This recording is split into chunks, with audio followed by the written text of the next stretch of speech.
നിങ്ങളുടെ favourite shows ഇനി ഒരിക്കലും മിസ്സാവില്ല. ഇപ്പോൾ C5 കാണും നിങ്ങളുടെ ഫേവറേറ്റ് ഷോ തികച്ചും സൗജന്യമായി. ഞാൻ തെറ്റ് ചെയ്തുവെന്നും അച്ഛന്റെ വിശ്വാസം തകർത്തുവെന്നും അച്ഛൻ ഇപ്പോഴും വിശ്വസിക്കുന്നുണ്ട്. എനിക്കറിയാം, ആര് പറഞ്ഞാലും അച്ഛൻ ആ തീരുമാനത്തിൽ നിന്ന് മാറില്ല എന്ന്.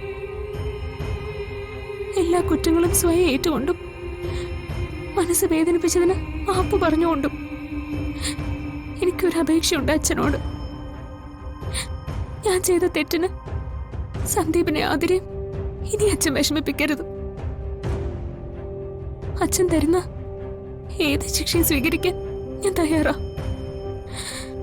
നേരത്തെ അച്ഛൻ പറഞ്ഞില്ലേ, മറ്റാരെങ്കിലും ആയിരുന്നെങ്കിൽ ഞാൻ ഈ വീട്ടിൽ കാണില്ലായിരുന്നു.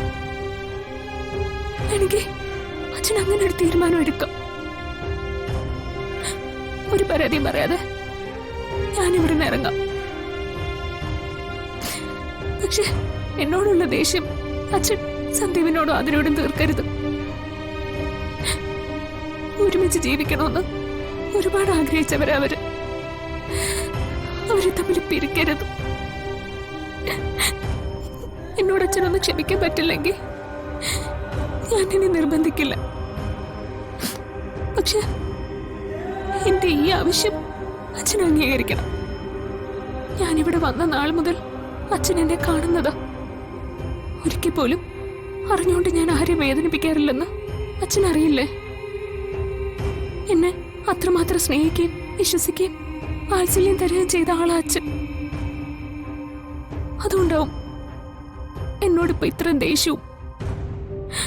പ്ലീസ് അച്ഛാ, ഞാൻ പറയുന്ന ഒന്ന് മനസ്സിലാക്കണം.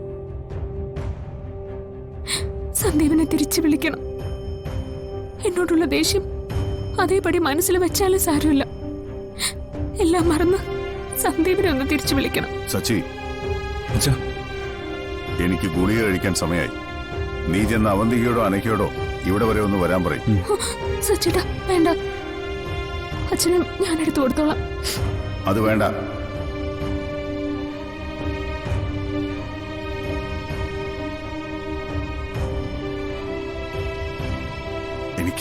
എനിക്കിപ്പോ പഴയ പോലെ ആരെയും വിശ്വാസമില്ല.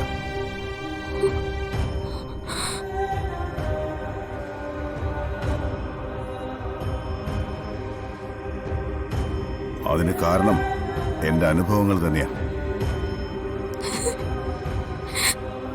എനിക്ക് ചുറ്റുമുള്ളവർ മുഖംമൂടി ധരിച്ച് അവസരം കിട്ടിയാൽ ചതിക്കാൻ മടിക്കാത്തവരുമാണെന്ന് ഞാനിപ്പോ വിശ്വസിക്കുന്നുണ്ട്.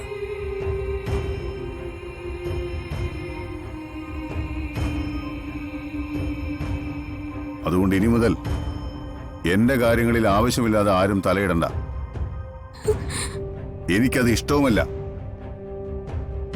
ഇങ്ങനൊരു തീരുമാനം നേരത്തെ എടുക്കാത്തതാണ് ഇപ്പൊ നടന്ന സംഭവങ്ങൾക്കൊക്കെ കാരണം. അതിനി ആവർത്തിക്കുന്നതിനോട് എനിക്ക് യോജിക്കാനാവില്ല.